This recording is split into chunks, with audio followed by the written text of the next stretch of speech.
The NFL season is starting to heat up, everybody. Davante Adams is already practicing with Derek Carr. The Fresno State to Vegas reunion is happening right now. Davante Adams has given us a sneak peek at what is to come in the future. And it's great to see our quarterback and our wide receiver getting to work immediately. The Raiders offseason is starting April 11th. That is the first day. And then we have voluntary minicamp, April 25th to 27th, followed by OTAs, May 23rd to 24th, May 26th, June 1st to the 3rd, and then June 13th to the 14th. So there's going to be some action happening, and we're going to get a closer look at how our team is going to function together. And the coaching staff, Josh McDaniels, Dave Ziegler, will be able to meet these players in person and evaluate them and see what decisions they may need to make in the future. Even these voluntary mini camps are very important. This is happening right before the draft. You're going to meet some players, see how quickly they can get the scheme, and if they can't, you might go and elect to draft in that particular position. The Raiders have a lot of talented cornerbacks on their roster, but none of these people have a contract that extends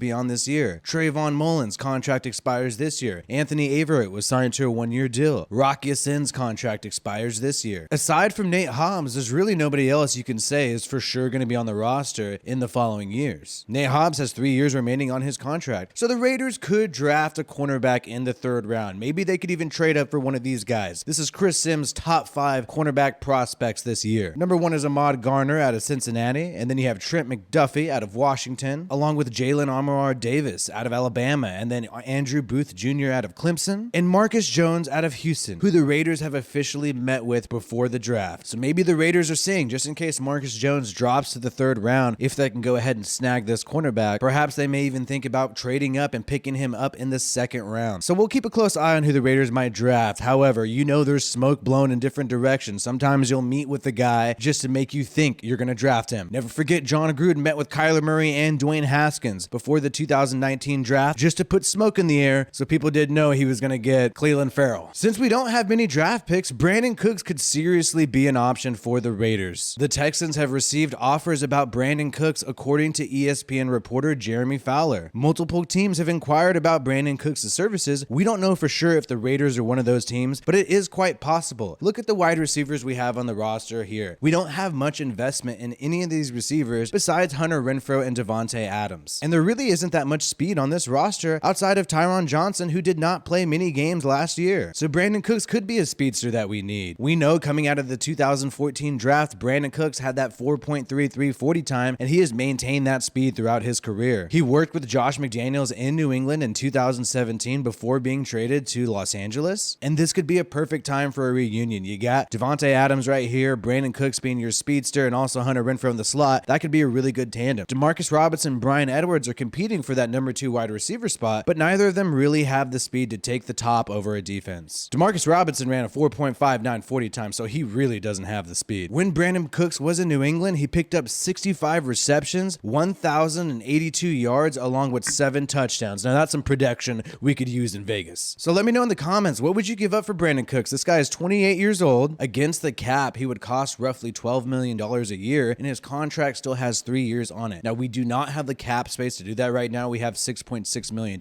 However, June 1st, once the Littleton cut takes place, once the Carl Nassib cut takes place, we'll free up roughly $12 million in cap and could afford somebody like Brandin Cooks really easily. Right now, honestly, where my heart is, and maybe this is irrational, I would give up our 3rd rounder for Brandin Cooks. If Josh McDaniels thinks that he could be solid for the team for at least 3 years, I think that's worth a 3rd round pick personally. In other news, there has been a list created, the NFL teams with the most arrests since the year 2000, and unfortunately for the Raiders, we're not ranked that high. You would think that we would be the number 1 team with how people talk about our team. You would think most of our players are recruited from the TV show Scared Straight, but hey, the Raiders are only ranked 22nd on this list. We only have the 22nd most arrests since the year 2000 with 25 arrests. These are some pretty weird stats to go over.